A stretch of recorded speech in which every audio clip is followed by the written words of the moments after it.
जी, इतने हम जो है पिछला लास्ट जो हमारा सेशन हुआ था उसका हम ओवरव्यू ले लेते हैं। वो ज़रा मैडम थोड़ा-सा रिपीट करवा दें। सो पर्सनालिटी डिसऑर्डर का कुछ ओवरव्यू मैं आप लोगों के साथ शेयर कर लेती हूँ ताकि रिपीटेशन हो जाए और उसके बाद हम अपनी नेक्स्ट जो है वो स्टडी करेंगे। सो पर्सनालिटी डिसऑर्डर जो है वो एक ऐसा मेंटल हेल्थ डिसऑर्डर है जिसमें रिजिड एंड अनहेल्थी जो है वो pattern of thinking and functioning of behaviour start होता है। ठीक है, इसमें जो वो पर्सन है उसकी पर्सनालिटी में परसीविंग ट्रबल्स आ जाते हैं। ठीक है, वो उसके सिचुएशंस को लेकर जो है वो जो जितनी भी रिलेटेड उसकी लाइफ की सिचुएशंस हैं उनको जो वो बैलेंस करने में उसे मुश्किल पेश आती है।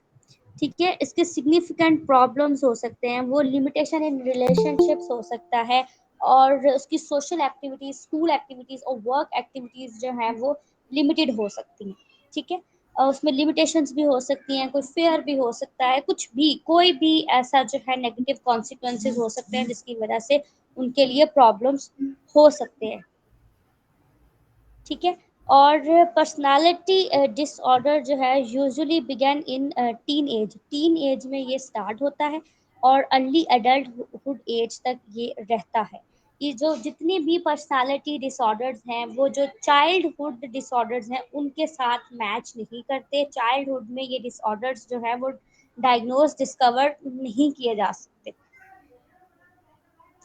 अब जो पर्सनालिटी डिसऑर्डर के मेन सिम्टम्स जो हैं वो कुछ इस तरह है कि इसमें जो है वो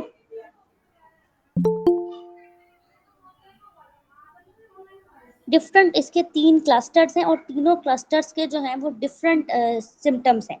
जैसे कि क्लस्टर ए है, उसमें जो है वो हमारा कैरेक्टरिस्टिक्स जो आती हैं वो सर्टेन थिंकिंग होती है, एसेंट्रिक थिंकिंग्स, ऑड बिहेवियर्स आ जाते हैं, जिसमें पैरानॉइड पर्सनालिटी डिसऑर्डर हो सकता है, स्किज़ोइड पैरानॉइड पर्सनालिटी डिसऑर्डर हो सकता है, स्किज़ोटाइपल पर्सनालिटी डिसऑर्डर हो सकता है।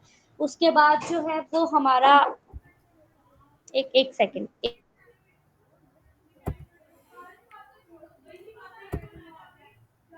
जी, तो जी तो अस्सलाम अस्सलाम जी अस्सलाम अस्सलाम वालेकुम, welcome to all of you. Doctor Moin Aslam बात कर रहा हूँ, consultant clinical psychologist, motivational speaker और स्टूडेंट काउंसलर। तो आज तो का आज का जो है हमारा सेशन मैडम अरीवा देंगी, जैसे कि पर्सनैलिटी जो है पर्सनालिटी पर्सनैलिटी डिसऑर्डर डिसऑर्डर्स के ऊपर जैसे मैडम ने दिया था। उसके उसके first time first madam time आपको मैडम आपको एक्सप्लेन करेंगी, आज आपको समझाएंगी पूरी तरह से। और और बाकी सब बाकी लोग सब लोग काइंडली अपना फीडबैक जरूर फीडबैक दिया ज़रूर करें। दिया करें, यूट्यूब यूट्यूब पे के सब ऊपर लोग अपना सब लोग अपना फीडबैक जरूर फीडबैक दिया ज़रूर दिया करें कि करें कि कैसा कैसा है, है, कैसा कैसा मतलब कि कितना लाइक नॉलेज कितना मिल रहा है एक्नॉलेज आप मिल लोग रहा है और आप लोग को, शेयरिंग और लाजमी शेयरिंग करें। लाजमी किया करें आप तो लोग। तो वेलकम मैडम, बाकी हम शुरू करते हैं अपना। आज का सेशन टाइम स्टार्ट हो गया, 9-10 हो गए हैं, तो हम अपना सेशन आज स्टार्ट करते हैं। जी सर, अब मैं जो है वो हमारे क्लस्टर ए का जो हमारा टॉपिक है पैरानॉइड पर्सनालिटी डिसऑर्डर, इस पर बस एक्सप्लेनेशन जो है वो स्टार्ट कर देती हूँ। इसमें जो है हमारा पैरानॉइड पर्सनालिटी डिसऑर्डर जो है,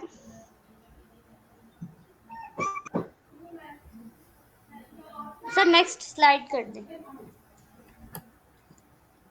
पैरानॉइड पर्सनालिटी डिसऑर्डर जो है वो हमारे मेंटल हेल्थ की एक ऐसी कंडीशन है जो कि हमारी लॉन्ग टर्म पैटर्न्स और डिस्ट्रीब्यूशंस जिसमें सस्पिशियसनेस शो होती है वो शो करता है, जिसमें एक एडिक्वेट रीज़न होता है दूसरों से सस्पिशियस होने का, दूसरों को ये सोचना कि वो पर्सनल आप पर अटैक्स कर रहे हैं या पर्सनल आपको थ्रेटन कर रहे हैं, इस चीज़ के बारे में शो होता है। ठीक है,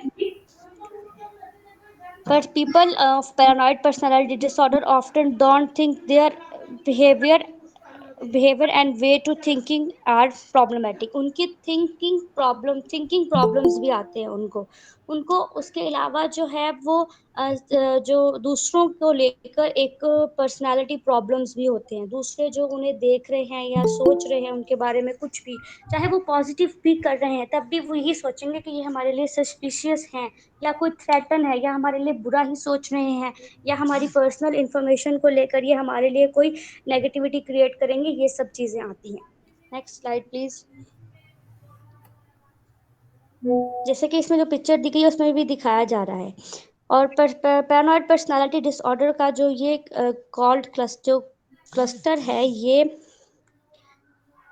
असेंट्रिक पर्सनालिटी डिसऑर्डर में आता है। जैसे कि मैंने आपको पर्सनालिटी डिसऑर्डर जब मैं आपको एक्सप्लेन शुरू में आपको ओवरव्यू दिया और जब मैंने पिछले सेशन में भी आप लोगों को समझाया कि ये इसके 3 क्लस्टर्स हैं। जो एक क्लस्टर है इसमें eccentric thinking, odd behaviours show होते हैं।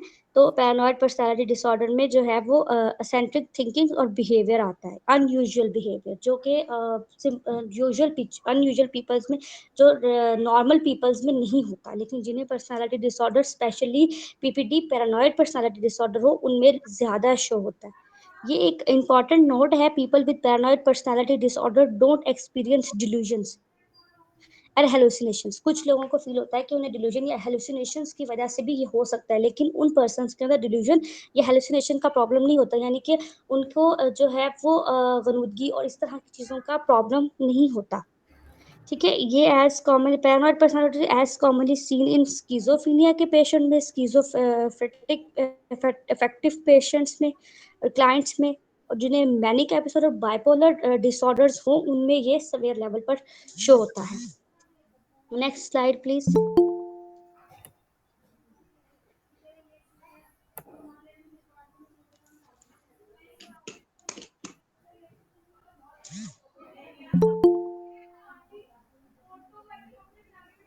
अब पैरानॉइड पर्सनालिटी डिसऑर्डर जो है कौन सी एज में हो सकता है? Paranoid personality disorder typically start with experiencing symptoms and showing signs of a condition by the लेटनिंग and early adult years. Adult years में ज़्यादा शो होता है, ना कि ज़्यादा टीन एज में शो होता है, ना ही चाइल्डहुड में शो होता है, ये अर्ली एडल्ट एज में शो होता है। Next slide please. अब who does paranoid personality disorder? Overall जो रिसर्च की गई है पैरानॉइड पर्सनालिटी डिसऑर्डर पर, वो ये बताती है कि जिन पर्सन में, जिन फीमेल्स में या female at birth F A B while samples, जिन फीमेल्स में ये जो है पर्सनालिटी प्रॉब्लम हो और बर्थ के बाद उनके चिल्ड्रंस में ये प्रॉब्लम आ सकती है, और इसी तरह मेल में भी अगर पीपीडी के सिम्टम्स जो हों हाई लेवल पर हों, तो हाई रेट्स हों, तो उनके भी बच्चों में ये सिम्टम्स जो हैं वो शो होते हैं। People with PPD are more likely to live in low income household. कुछ लोग जो कि बचपन से ही क्राइसिस का सामना कर रहे हों उन्हें भी ये चीज़ें उसके अंदर भी पीपीडी के जो हैं वो पैरानॉइड पर्सनालिटी डिसऑर्डर के सिम्टम्स हो सकते हैं। Be black, be native American hybrid, क्योंकि आप लोग जानते हैं कि ज़्यादातर रिसर्च जो है वो अमेरिका में होती हैं या आउट ऑफ हमारे पाकिस्तान से बाहर ही ज़्यादा रिसर्च होती हैं। तो वो रिसर्च बताती है कि जिन लोगों के साथ उनके कलर, क्रीड और उनके जो है वो कास्ट या किसी भी चीज़ को लेकर, स्पेशली कलर्स को लेकर, जैसे कि ब्लैक और वाइट कलर हो गया, या किसी का किसी की नेशनलिटी को लेकर प्रॉब्लम्स क्रिएट की गई हो, उनके अंदर भी ये पीपीडी का प्रॉब्लम हो सकता है। जो विडोज हों, डाइवोर्सीज हों, जिनके अंदर सेपरेशन इश्यूज आए हों मैरिज की वजह से, उन पर्सन्स के अंदर भी जो है वो पीपीडी प्रॉब्लम यानी कि पैरानॉइड पर्सनालिटी प्रॉब्लम्स शो होती हैं। Next slide. How common is paranoid personality disorder? अब इसमें दो तरह की रिसर्च मैंने आप लोगों को बताई है। एक तो है अमेरिकन रिसर्च जो कि की गई है कि 0.5% से लेके 4.5% ऑफ जो है पर्सन्स एस्टिमेट किए गए हैं जो पीपीडी यूएस पॉपुलेशन में, जो कि पैरानॉइड पर्सनालिटी डिसऑर्डर से अफेक्टेड हैं। और पाकिस्तान में जो है वो 26% हमारी पॉपुलेशन में ऐसे पर्सन हैं जो कि पैरानॉइड पर्सनालिटी डिसऑर्डर के अफेक्टिव हैं। Next slide. What are the signs and symptoms of paranoid personality disorder? अब इसमें डिफरेंट जो है साइंस एंड सिम्टम्स आते हैं। People with paranoid personality disorder are always on guard, believing that others are consistently trying to demean. यानी कि वो हमेशा यही सोचते हैं, इस चीज़ को वो फोकस करते हैं कि दूसरा पर्सन उनके लिए हार्मफुल साबित होगा या उन्हें कमतर दिखाने की कोशिश करेगा। हार्म ऑफ थ्रेटन्स जनरली जो है वो अनफाउंडेड बिलीव्स होते हैं उनके अंदर। उनके अंदर एक habits, blame habits, disturb and blame habits start हो जाती हैं। Their ability to form close on working relationships people, जो भी उनके साथ या तो काम कर रहे हैं लोग, या उनके साथ किसी रिलेशनशिप में हैं, या वो सोशलाइज हैं, किसी भी हर तरह की प्लेस पर उनके माइंड में यही बात चलेगी कि ये सामने वाला पर्सन मेरे लिए कोई ना कोई प्रॉब्लम क्रिएट कर रहा है या मुझे कोई थ्रेट कर रहा है। Next slide please. अब इसके नेक्स्ट सिम्टम जो है, पीपल ऑफ पीपीडी में have double commitments. Double commitments हो सकती हैं उनकी, लॉयल्टी इश्यूज, ट्रस्ट वर्थीस इश्यूज हो सकते हैं, उन्हें बिलीविंग, दूसरों के ऊपर बिलीव करना, और जो है वो एक्सप्लोर करना, जो है डिसीजन मेकिंग बनाना, डिसीजन करना, जो है वो एक्सप्लोरेटिंग करना, ये भी उनके लिए इशू क्रिएट होता है। उनकी जो है वो रेगुलेशन जो होती है दूसरों के साथ, वो people in work, in relationship, information, वो ये सोचते हैं कि जो उनकी इंफॉर्मेशन है वो उनके अगेंस्ट इस्तेमाल की जा सकती है। ये अनफॉरगिविंग एंड होल्ड ग्रेड्स होते हैं, दूसरों को जल्दी माफ़ नहीं करते हैं, दूसरों से दूरी इख्तियार करते हैं। ये जो है वो एक हाइपरएंसिव एंड टेक अ क्रिटिसिज्म बहुत होता है इनकी लाइफ में, और दूसरों की बातों में, दूसरों की इनोसेंट चीज़ों में भी जो है वो ये हिडन मीनिंग्स निकालने की कोशिश करते हैं, हिडन मीनिंग्स पढ़ने की कोशिश करते हैं। Next slide. Perceiving attacks on their characters that aren't apparent to others, यानी कि ये लोग सोचते हैं कि जो सामने वाला पर्सन है वो किसी ना किसी तरह इन लोगों के ऊपर अटैक करेगा, क्योंकि एक suspicious condition, persistent suspicious condition होता है विदाउट जस्टिफाइड रीजन, कोई भी रीजन नहीं होता लेकिन फिर भी ये लोग जो है वो इसी कंडीशन में रहते हैं। Be cold and distant in their relationship with others and might become controlling and jealous to avoid big and betrayed, यानी कि दूसरों की चीज़ों से जेलस भी होते हैं, और जो है वो अपने ऊपर कंट्रोल भी नहीं करते, और एक बहुत ही कोल्ड सा जो है वो अपनी पर्सनालिटी के ज़रिए, अपनी अपेयरेंस के ज़रिए कोल्ड सा इमोशन दिखाते हैं किसी भी रिलेशनशिप के अंदर। Not see their role in problems और conflicts, believing they are always right, हमेशा यही सोचना है कि यही ठीक है, इन्हीं की बात कहीं भी ठीक है, दूसरों की बातें जो कहीं भी है वो ठीक नहीं है, दूसरों जो भी कहते हैं वो सब गलत है। हैव डिफिकल्टी रिलैक्सिंग, रिलैक्स होने में बहुत प्रॉब्लम क्रिएट होता है, इनके अंदर एंगर और एग्रेशन का लेवल भी काफ़ी हाई होता है। स्टबन होते हैं, आर्ग्यूमेंटेटिव होते हैं, बहुत ज़्यादा चीज़ों को लेके आर्ग्यूमेंट करते हैं, स्टबन क्रिएशन होती है। Next slide.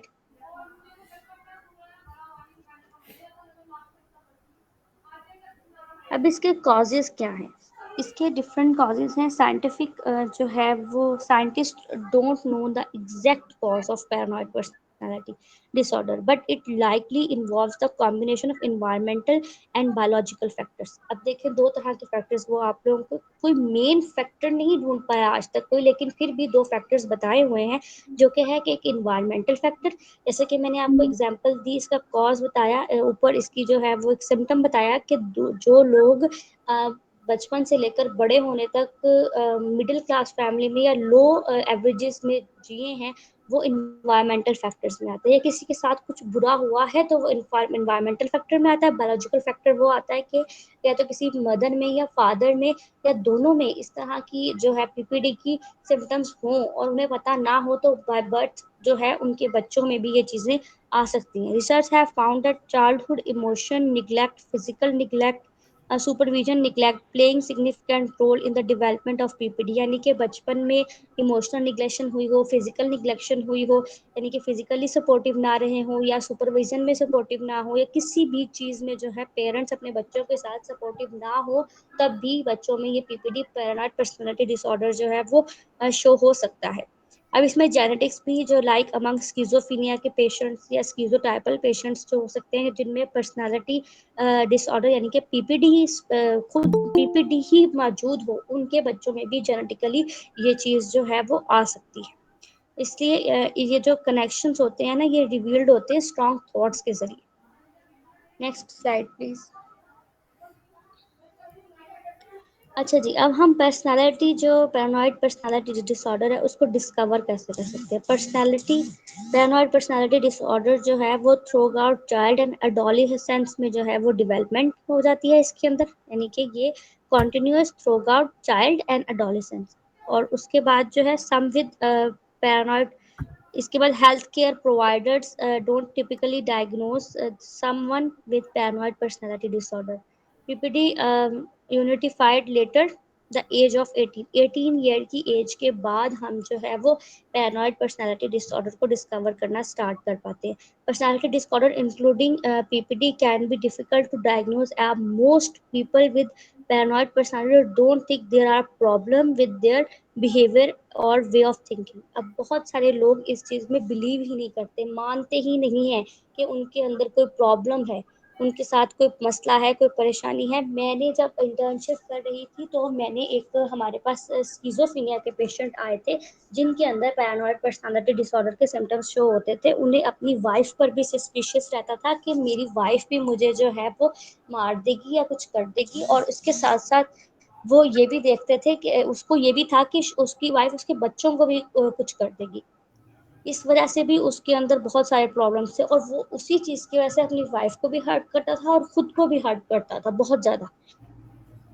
With they do seek help, it's often related to conditions such as जिनमें एंजाइटी डिप्रेशन के इश्यूज भी हो ना उनके अंदर, जिन्होंने स्पेशली डाइवोर्स जो है वो फेस किया हो, लॉस्ट ऑफ कोई बहुत लव्ड वन रिलेशनशिप जिसमें लॉस हुआ हो, उनका लॉस्ट हुआ हो, तो उन लोगों में भी पैरानॉइड पर्सनालिटी डिसऑर्डर्स जो है वो स्टार्ट हो जाता है और शो होता है बाकायदा सीवियर सिम्टम्स के साथ। Next slide please. अच्छा जी, अब है how is personality disorder diagnose. अब इसमें जो है मेंटल हेल्थ प्रोफेशनल जो साइकोलॉजिस्ट जो हैं वो किस तरह के सस्पेक्ट्स जो है वो someone might have paranoid personality, they have broad general questions. अब हम जो है पैरानॉइड पर्सनालिटी डिसऑर्डर्स के पेशेंट्स के अंदर जो कि एक साइकोलॉजिस्ट होने के नाते, एक हेल्थ केयर प्रोवाइडर होने के नाते, मेंटल हेल्थ केयर प्रोवाइडर होने के नाते हम कौन कौन से ऐसे उनसे क्वेश्चंस करते हैं जिसकी वजह से हम उनसे ये डायग्नोज कर सकते हैं, उनके अंदर से इस चीज़ को बाहर ला सकते हैं कि उन्हें पैरानॉइड पर्सनालिटी डिसऑर्डर है। हम उनकी पास्ट हिस्ट्री चेक करते हैं, हम उनके रिलेशनशिप्स को चेक करते हैं, उनके प्रीवियस वर्क हिस्ट्री को कम्प्लीटली चेक करते हैं, उनकी जो है इसके रिलेटिव पीपीडी के रिलेटिव हम उनसे टेस्ट करवाते हैं, जिसको कि हमारी साइकोलॉजी में बहुत सारे ऐसे स्केल्स जो कि पर्सनालिटी को मेजर करने के लिए दिए गए हैं, हम वो स्केल्स उनसे फिल करवाते हैं, उनके इम्पल्स कंट्रोल्स को चेक करते हैं। Next slide.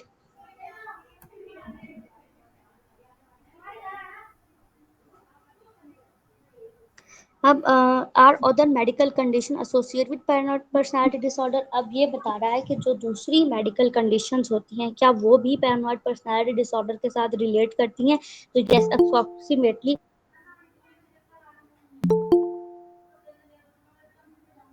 Approximately 75% of people जिनको पैरानॉइड पर्सनालिटी डिसऑर्डर वो हैव अनदर पर्सनालिटी डिसऑर्डर। जैसे कि मैंने आपको पिछले लेक्चर में बताया था कि एक पर्सनालिटी डिसऑर्डर के होने की वजह से दूसरा पर्सनालिटी डिसऑर्डर भी आपके अंदर हो सकता है। उसमें है avoidant personality disorder, borderline personality disorder and anti social personality disorder. ये तीन डिसऑर्डर ऐसे हैं, और पैनिक डिसऑर्डर, ये डिसऑर्डर्स ऐसे हैं जिसके अंदर जो है वो आपको पैरानॉइड पर्सनालिटी डिसऑर्डर भी रिलेट कर सकता है इनके साथ, कि अगर पैरानॉइड पर्सनालिटी डिसऑर्डर है तो ये तीनों डिसऑर्डर होने भी जो है इनकी भी होने की चांसेस होते हैं।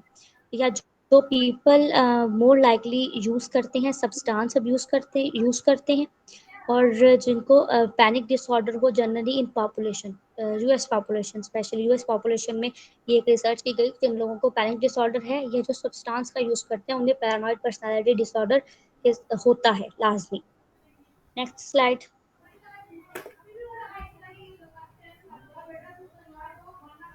How is paranoid personality disorder जो है वो ट्रीटेड।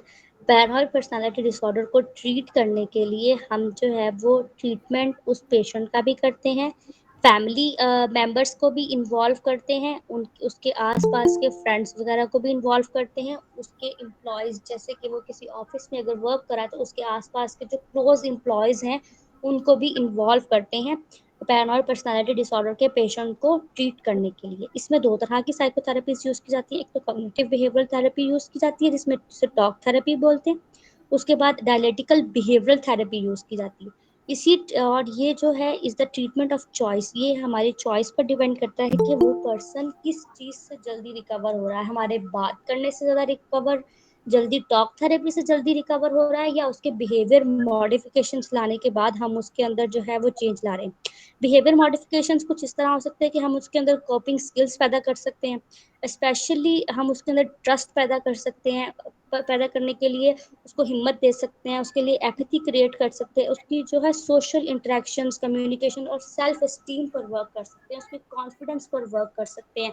तो ये उसकी बिहेवियरल चेंजेस है। टॉक थेरेपी से हम उससे बात, क्योंकि ये सब चीजें उसमें आती हैं। जब हम टॉक थेरेपी करते हैं तब भी हम उसकी सेल्फ एस्टीम पर काम कर रहे होते हैं, उसके जो है वो सोशल इंटरेक्शंस पर बात कर रहे होते हैं। People with PPD often distrust others। ठीक है, फिर इसमें as people with the PPD often distrust others. If people are challenge for health care professionals because trust are reported building.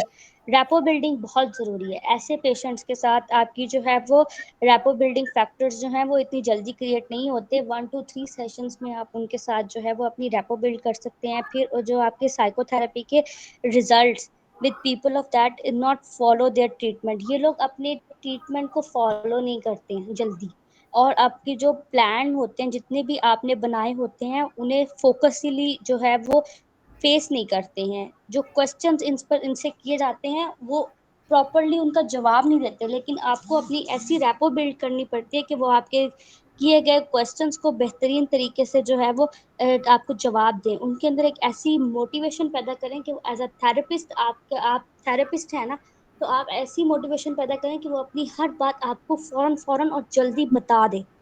जितनी जल्दी आप उसके अंदर से उसकी तमाम तर चीज़ों को बाहर निकाल लेंगे, वो आपको बता देंगे, उतना ही आपके लिए एज अ थेरेपिस्ट ईजी होगा उसको ट्रीट करना। Healthcare providers generally don't prescribe medication to the treat of PPD। अब जो है health care providers paranoid personality disorder वाले पेशेंट को जो है वो मेडिसिन नहीं देते, सच एज एंजाइटी। जो कि however medications of such as anxiety, क्योंकि एंटी पैरानॉइड पर्सनालिटी के लिए मेडिसिन नहीं देते, लेकिन हम उन्हें एंटी डिप्रेसेंट्स दे सकते हैं, उन्हें एंटी एंजाइटी दे सकते हैं, एंटी साइकोटिक दे सकते हैं। Might be prescribe if the person symptoms are extreme. जैसे कि जिन लोगों को एंजाइटी की वजह से पैरानॉइड पर्सनालिटी डिसऑर्डर हो, या डिप्रेशन की वजह से हो, या किसी स्ट्रेस फैक्टर की वजह से हो, तो फिर हम और सवियर लेवल पर हो, तो फिर उन्हें ये वाली मेडिसिन दी जा सकती हैं, जैसे anti anxiety, anti depressant, anti psychotic drugs. ये उन्हें प्रिस्क्राइब किए जा सकते हैं उनके एक्सट्रीम सिम्टम्स होने पर। ठीक है, if they have an associate psychological condition such as anxiety and depression. ठीक है, नेक्स्ट स्लाइड प्लीज। अब a people with the often how is paranoid personality disorders sir, next slide। I think and हो गई होंगी अब जी, and हो गई। जी madam, ये स्लाइड्स इतनी ही थी जितनी शो गई हैं, बस अब एंड है। अब आप लोगों का कोई क्वेश्चन है तो वो आप लोग मुझसे पूछ सकते हैं इसके रिलेटेड। पर्सनैलिटी से रिलेटेड किसी का भी कोई भी क्वेश्चन हो तो यहाँ पे अपना माइक अनम्यूट करके इजीली आप क्वेश्चन कर सकते हैं। पर्सनैलिटी डिसऑर्डर से रिलेटेड कोई भी किसी का भी कोई भी क्वेश्चन हो तो यहाँ पे इजीली आप लोग पूछ सकते हैं मैडम से। जी अस्सलाम वालेकुम। जी वालेकुम अस्सलाम। अच्छा, मेरा ये क्वेश्चन है कि आपने कहा कि ये अडल्टहुड में शो होते हैं, तो इस तरह से क्यों है? ये बचपन वाली लाइफ में क्यों नहीं है? अगर हेलुसिनेशंस हैं तो बचपन की लाइफ में और इस लाइफ में क्या डिफरेंस होता है इसमें, जो आपने अभी बताया इसमें कि टीनेज के बाद शो होते हैं? इसमें हेलुसिनेशन और डिल्यूजन्स नहीं होती।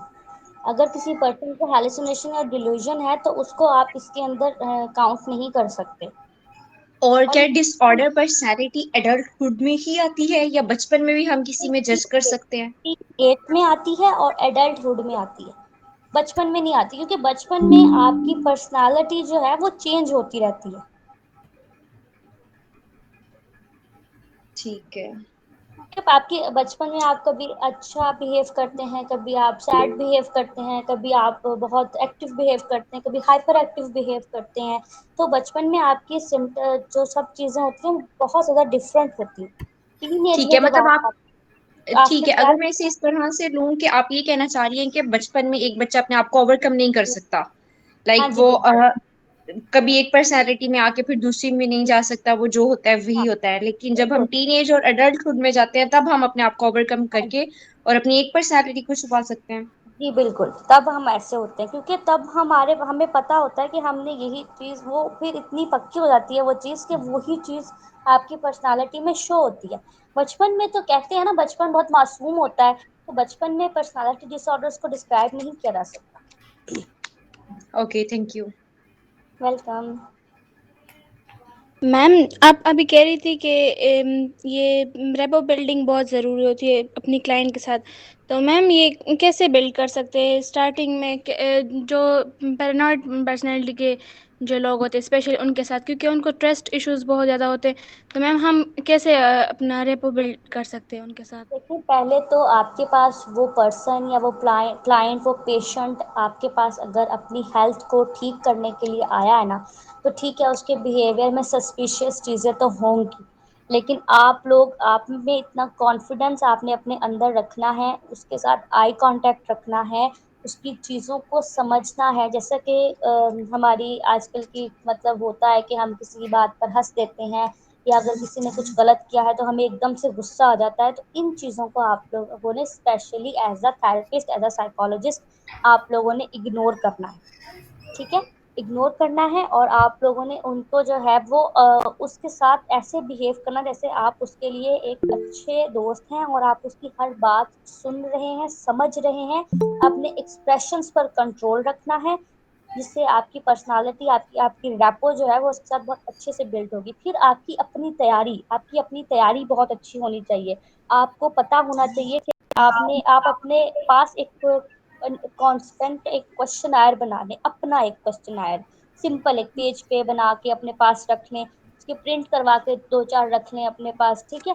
उस पर आप उसका नेम, उसकी एजुकेशन, उसके बचपन की चीज़ें, उसकी जो है बचपन की हिस्ट्री कैसी है, वो सब चीज़ें ना उस पर आप अपनी हेडिंग्स बना लें, और उससे आहिस्ता-आहिस्ता बातों से बातें निकालनी पड़ती हैं। जब भी हम किसी क्लाइंट से बात करते हैं, मैं ट्रीट करती हूँ, जब मैं इंटर्नशिप्स कर रही थी मेडिकल सेक्टर्स में, मैंने गवर्नमेंट हॉस्पिटल में इंटर्नशिप किया, तो जब मैं वहाँ पर अपने पेशेंट्स से बात कर रही होती थी, तो मैं कोशिश करती थी कि उनकी बात से ही बात निकल आए, ऐसी कि वो खुद ही उसका जवाब दें। क्योंकि हमारे पास ज़्यादातर जो थे वो यंग स्टूडेंट्स आते थे, जिन्हें बहुत सारे प्रॉब्लम्स फेस करते थे वो, और ओल्ड पर्सन्स भी आते थे, लेकिन ज़्यादा यंग जनरेशन थी।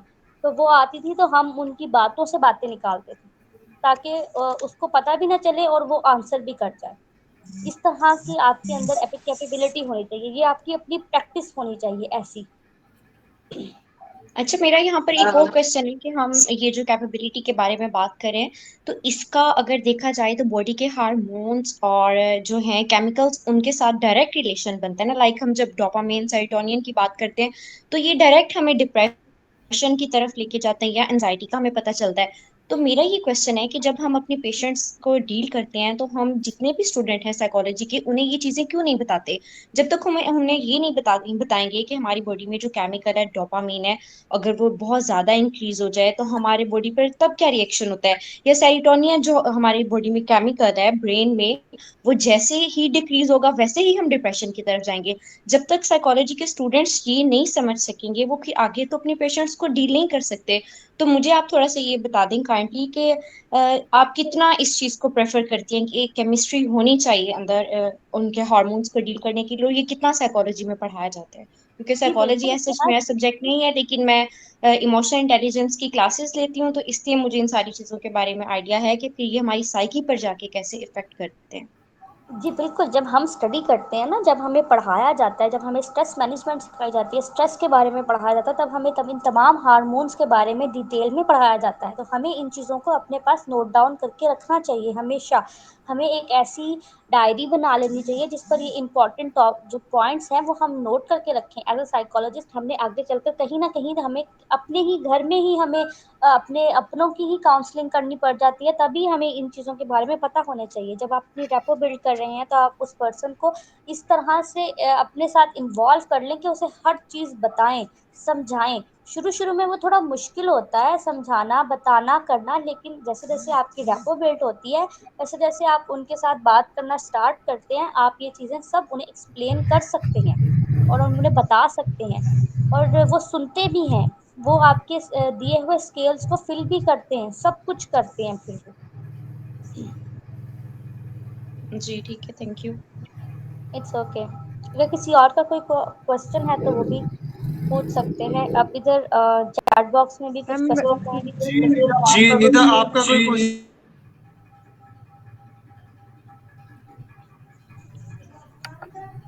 मैम मेरा एक क्वेश्चन है आपसे। जी बिल्कुल, पूछें। मैम प, मैम प, पता नहीं मेरी पर्सनालिटी में ये चीज़ क्यों शामिल हो गई है कि जब भी मुझे गुस्सा वगैरह आता है तो मैं मतलब कि पहले तो शाउट करती हूँ।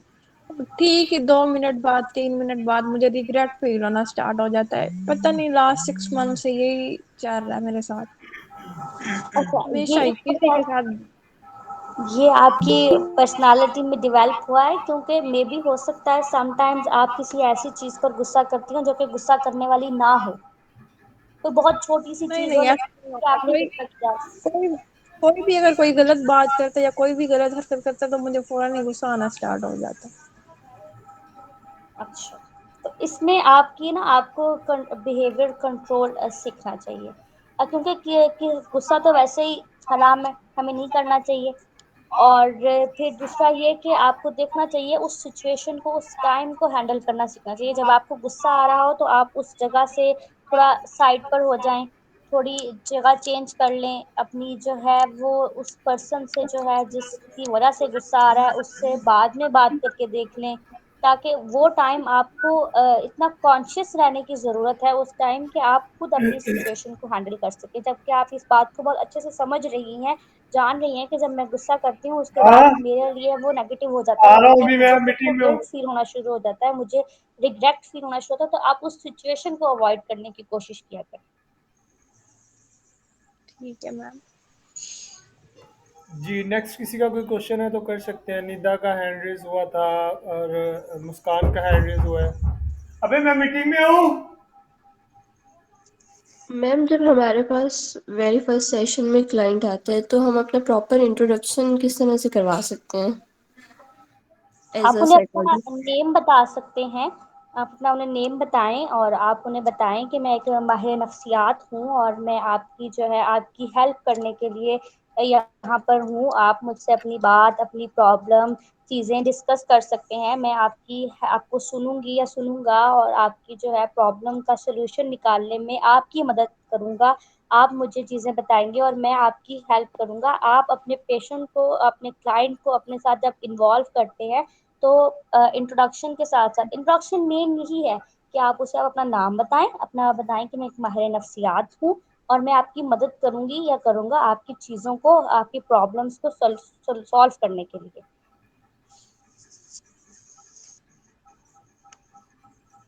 अच्छा, अब यहाँ पर किसी का क्वेश्चन है कि डिप्रेशन और एंग्ज़ायटी पे जो है वो सिम्पटम्स और ट्रीटमेंट के सेशन करवाए जाएँ, तो आप मुझे इनबॉक्स कर सकती हैं। मेरे कुछ सेशंस हैं, मैं आपको जो है वो भेज दूँगी या फिर आपको जो है वो नेक्स्ट अपने सेशन में एनरोल कर लूँगी। अस्सलाम वालेकुम मैम। वालेकुम अस्सलाम। मैम पर तो मेरा ये सवाल है कि बीइंग अ साइकोलॉजी स्टूडेंट हमारे पास इतनी नॉलेज नहीं है और इतने जो है वो आगे एजुकेशन भी हासिल नहीं की हुई, तो मेरा ये प्रॉब्लम है कि मैं बहुत ज़्यादा थिंकिंग करती हूँ और थिंकिंग होती भी नेगेटिव है। पहली बात तो ये है कि पहले मैंने सोचा कि मैं किसी डिसऑर्डर में ही ना इंडल्ज हूँ, क्योंकि थॉट्स मुझे बहुत ज़्यादातर जब मुझे थॉट्स आती हैं वो अल्लाह सुब्हाना ताला के बारे में आती हैं और मेरा पूरा ईमान और अकीदा है सब कुछ, लेकिन फिर भी नेगेटिव थॉट्स आती रहती हैं और मैं उनको मतलब कोशिश करती हूँ कि वो ना आए। मतलब मैं कोशिश करती हूँ कि मैं पॉजिटिव सोचूं, लेकिन मैं जो दिन भर सोचती रहती हूँ और आधी जो मेरी थॉट्स होती हैं वो नेगेटिव होती हूँ और मैं कहती हूँ कि मैं कुछ भी ना सोचूं। लेकिन ऐसा तो नहीं हो सकता क्योंकि आप सोचते रहते हैं, लेकिन मैं चाहती हूँ मैं पॉजिटिव सोचूं। तो ज़्यादातर जो मैं तरीके यूज़ करती हूँ, यही करती हूँ कि मैं अपने आप को खुश रखने की कोशिश करती हूँ और पॉज़िटिव रहती हूँ। और क्या ऐसा हो सकता है कि थॉट्स मुझे आए ना और नेगेटिव भी ना आए? देखिए, जब आपको स्पेशली रिलीजन रिलेटेड प्रॉब्लम्स होती हैं तो इसका ज़्यादा मैंने इसके ऊपर कोई ख़ास पढ़ा नहीं हुआ, तो इसका बेटर आंसर जो है वो आपको सर दे सकते हैं। सर, क्या आप एक्सप्लेन कर सकते हैं इसके लिए प्लीज़?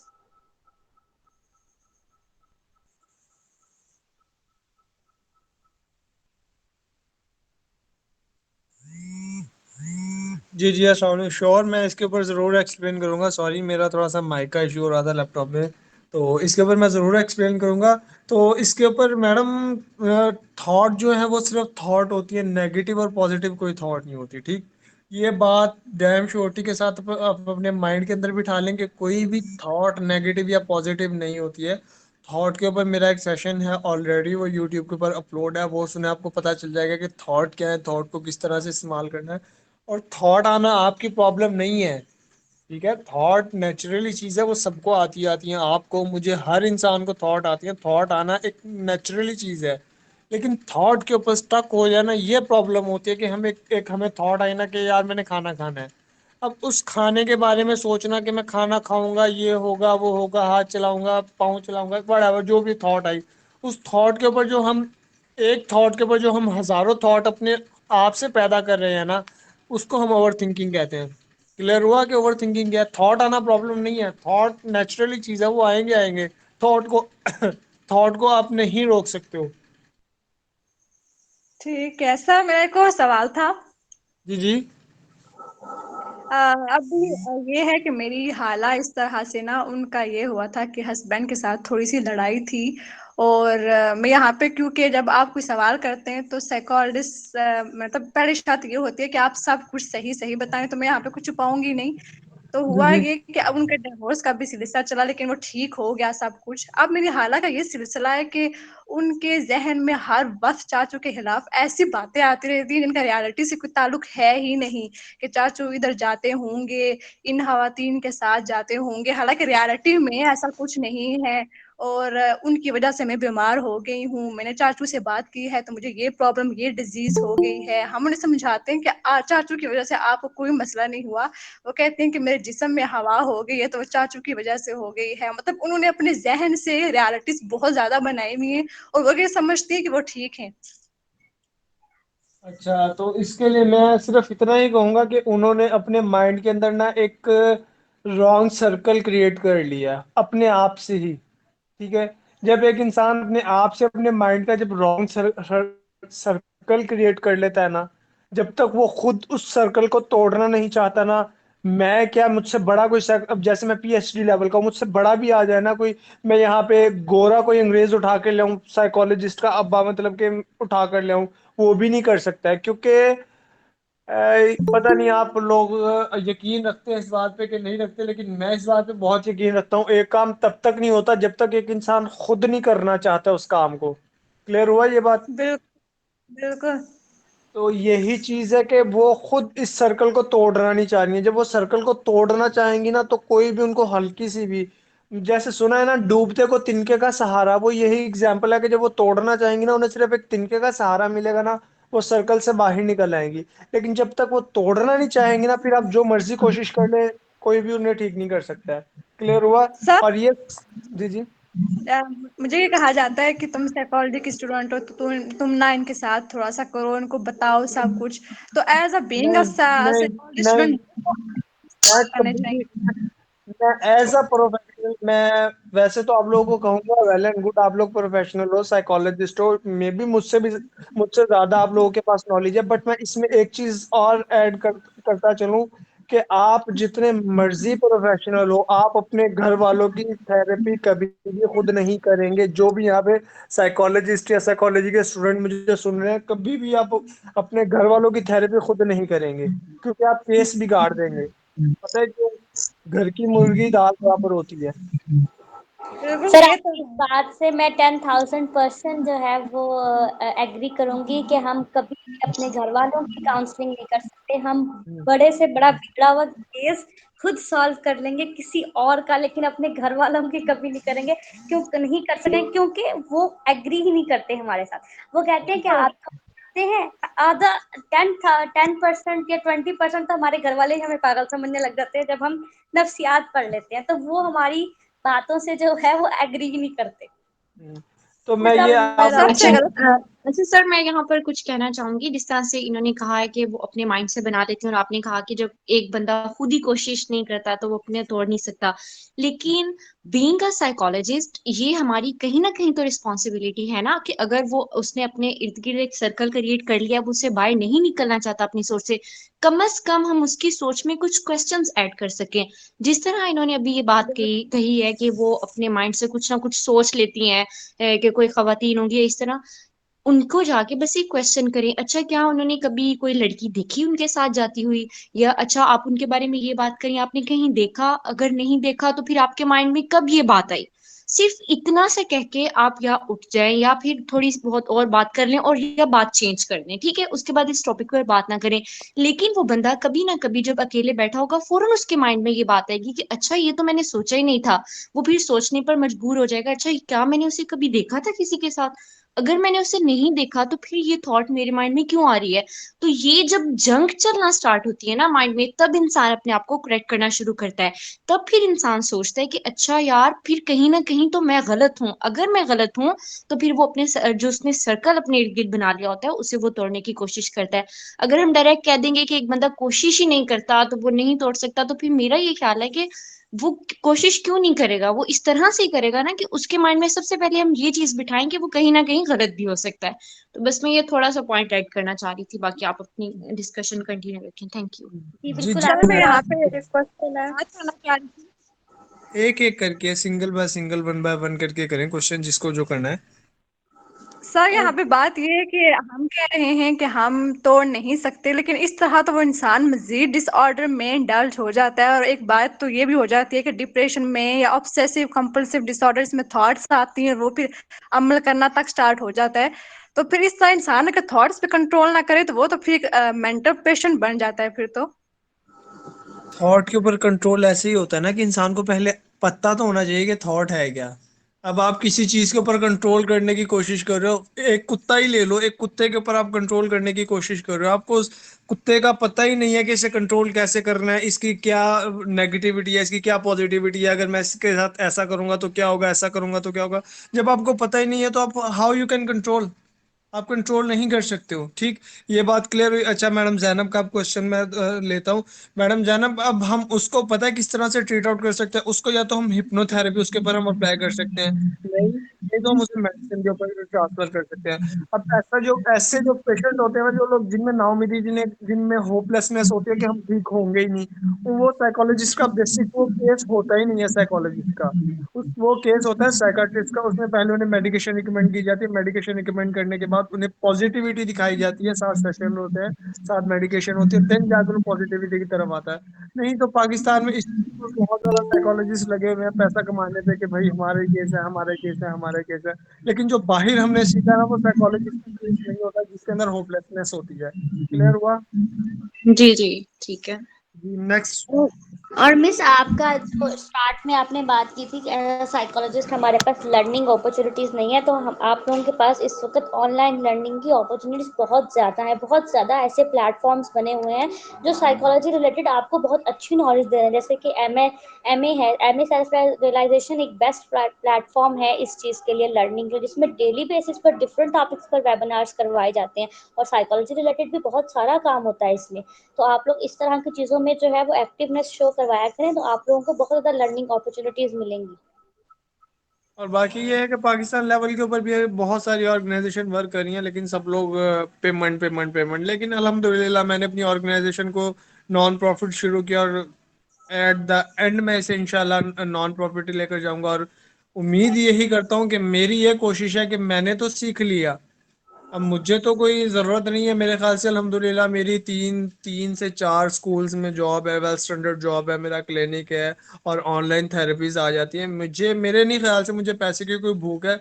मुझे भूख है तो सिर्फ ये है कि यूथ के लिए कुछ करना चाहिए। अब पैसा मेरे नहीं ख्याल से सब कुछ होता, तो इसीलिए मैंने ये ऑर्गेनाइजेशन स्टार्ट किया और मुझे आप लोगों की सपोर्ट चाहिए इस ऑर्गेनाइजेशन के लिए। मैं जितना हो सकता है नॉलेज दे रहा हूँ आप लोगों को, जितना हो सकता है आप, ये आप पे डिपेंड करता है कि आप लोग कितना नॉलेज लेना चाहते हैं यहाँ से। जी नेक्स्ट किसी का कोई कोई क्वेश्चन हो, 9 मिनट्स रह गए हैं। अस्सलाम वालेकुम। वालेकुम सलाम। मुस्कान कैसी हो, बड़े अरसे बाद नजर आई हो आप।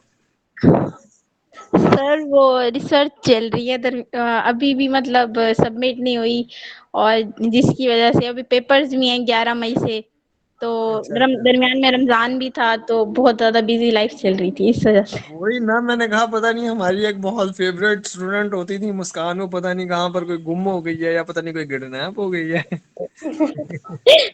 अच्छा बताएं क्या कहना चाहती है मुस्कान आप। मेरा क्वेश्चन ये है कि शिज़ोफ्रेनिया जो होता है उसकी भी एक टाइप है पैरानॉइड की, जैसे कैटाटोनिक है, डिसऑर्गेनाइज स्पीच है। इस शिज़ोफ्रेनिया में डिलीजन्स और हेलुसिनेशंस का ज़्यादा मसला होता है। तो जो इसकी ये टाइप है पैरानॉइड, इसमें भी डिलीजन्स और हेलुसिनेशंस का मसला होता है। तो इस पैरानॉइड पर्सनैलिटी में और शिज़ोफ्रेनिया की पैरानॉइड में क्या डिफरेंस है? क्योंकि अभी ना मैम आपने कहा है कि उसमें हेलुसिनेशन और डिलीजन नहीं होती इसमें, मतलब तो लेकिन जो शिज़ोफ्रेनिया वाली पैरानॉइड होती है स्पेशली, उसमें हेलुसिनेशंस होती हैं और डिलीजन्स होती हैं।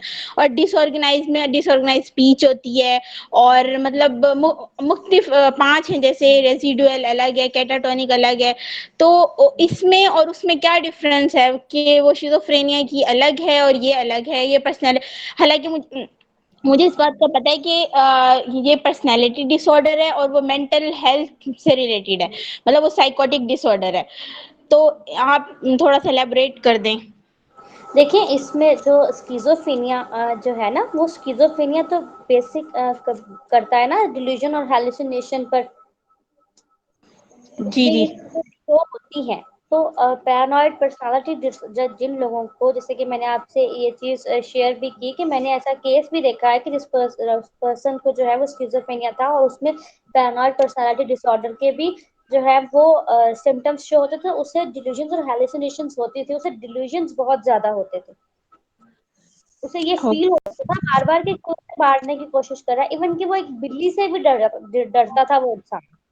क्योंकि मैम अभी आपने कहा है कि इसमें हेलुसिनेशन और डिलीजन्स नहीं होंगे।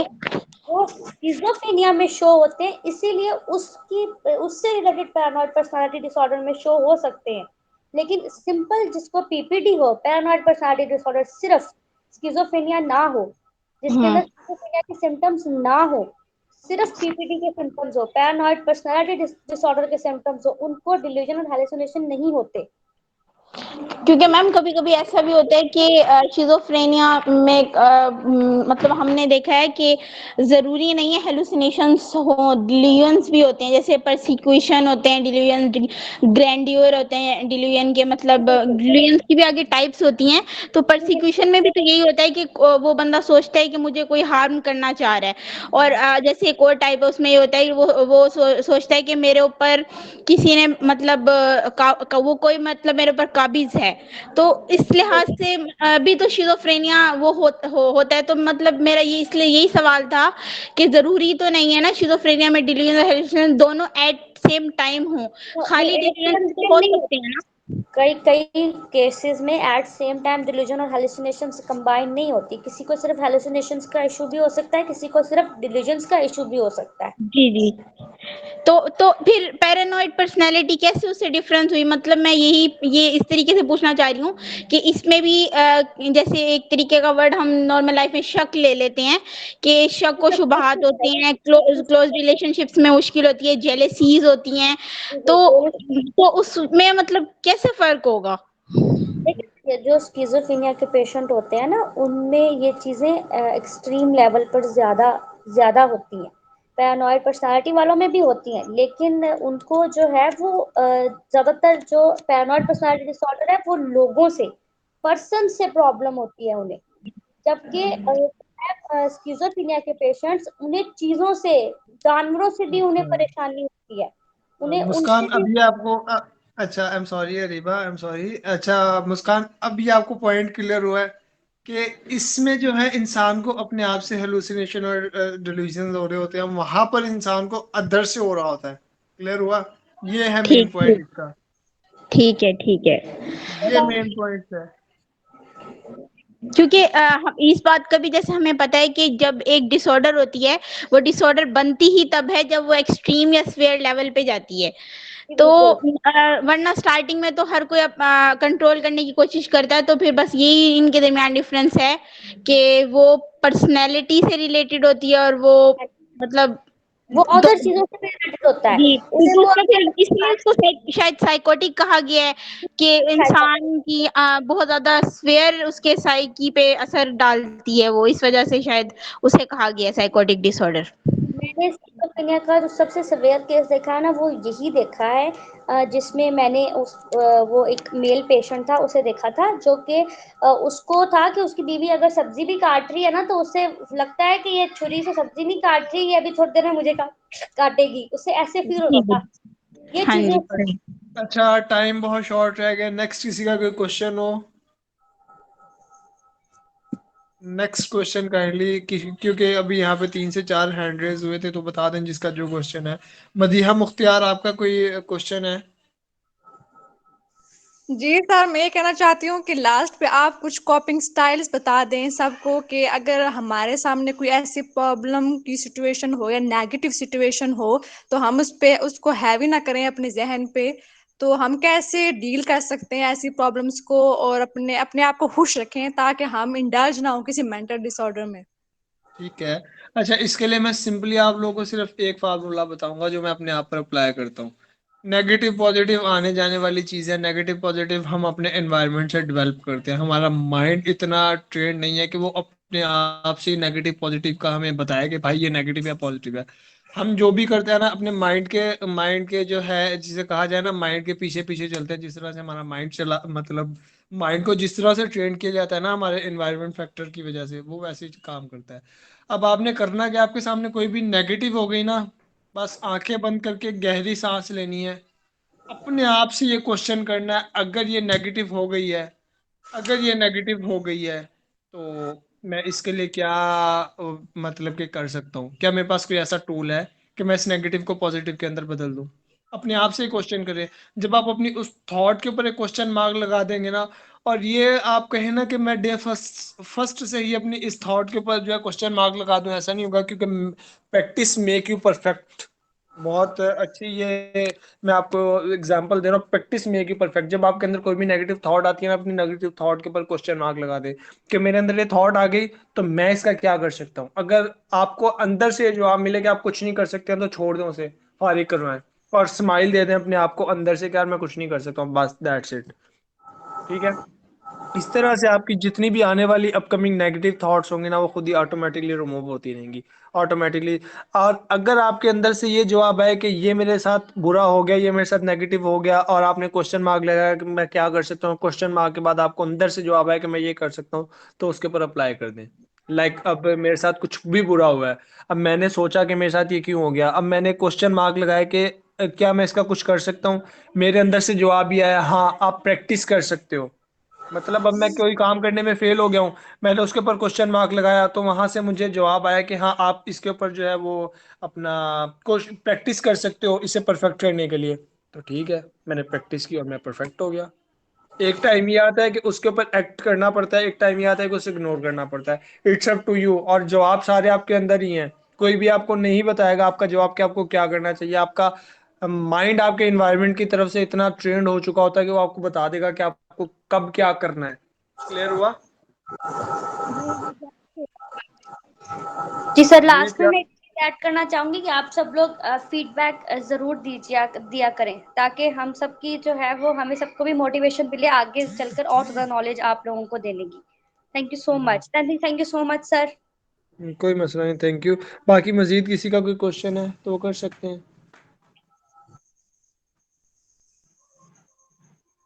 कोई क्वेश्चन? जब तक कॉल ड्रॉप नहीं होती है क्वेश्चंस कर सकते हैं मुझसे, मैं अवेलेबल हूँ। मेरे ख्याल से लोगों के क्वेश्चन ख़त्म हो गए हैं, या शायद काफ़ी ज़्यादा नॉलेज ले लिया आज लोगों ने। मदीहा, आपका माइक अनम्यूट है, आप कुछ कहना चाहती हैं? नहीं नहीं सर, कुछ भी नहीं कहना। Thank you. कोई मसला नहीं है, जज़ाकल्लाह है। अच्छा, और किसी का कोई क्वेश्चन है, और कोई मतलब के क्वेश्चन करना चाहते हैं तो कर सकते हैं। बाकी यूट्यूब के ऊपर ये रिकॉर्डेड जो है रिकॉर्ड अपलोड होगी, तो सब लोग काइंडली अपना फीडबैक ज़रूर दीजिएगा इस सेशन से रिलेटेड, ताकि हम लोग मज़ीद इससे भी अच्छे अच्छे कंटेंट रखें और आप लोगों के लिए मज़ीद नॉलेज वाली चीज़ें लाया करें। ठीक है, खुश रहें, आबाद रहें, जज़ाकल्लाह खैर, दुआ में याद रखिएगा। अस्सलाम वालेकुम टू ऑल।